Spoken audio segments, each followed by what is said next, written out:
कोल्हापूर जिल्ह्यात सुरू असलेल्या मुसळधार पावसामुळे कासारी नदीला पूर आला असून अनेक रस्ते पाण्याखाली गेले आहेत।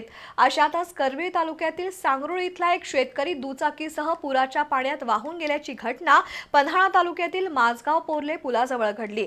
सुदैवाने संबंधित शेतकऱ्याला पोहता येत असल्याने त्यांचा जीव वाचला। कासारी नदीच्या पाणलोट क्षेत्रात गेल्या 2 दिवसांपासून मुसळधार पाऊस सुरू असल्यानं नदीला पूर आलाय। त्यामुळे माझगाव पोर्ले पुलाजवळील मुख्य रस्त्यावरही पुराचं पाणी आलंय। गुरुवारी सकाळी सुमारे 7 वाजण्याच्या सुमारास सांगरूळचे शेतकरी सुनील गोविंदा मोरबाळे हे मिठारवाडी इथं पाहुण्यांकडे भाताची रोपं घेऊन दुचाकीवरून जात होते। पुराच्या पाण्याचा अंदाज आला नसल्यानं दुचाकी घसरून ते पाण्यात पडले आणि काही अंतर वाहून गेले। मात्र त्यांना पोहता येत असल्यानं त्यांनी प्रसंगावधान राखत स्वतःचा जीव वाचवला। या घटनेत त्यांची दुचाकी मात्र पुराच्या पाण्यात वाहून गेली।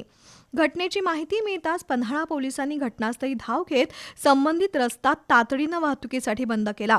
कोणतीही दुर्घटना घडू नये म्हणून पुलाजवळ पोलीस तैनात केले असून नागरिकांनी पुराच्या पाण्यातून प्रवास करण्याचा धाडस करू नये असं आवाहन प्रशासनाकडून करण्यात आलंय।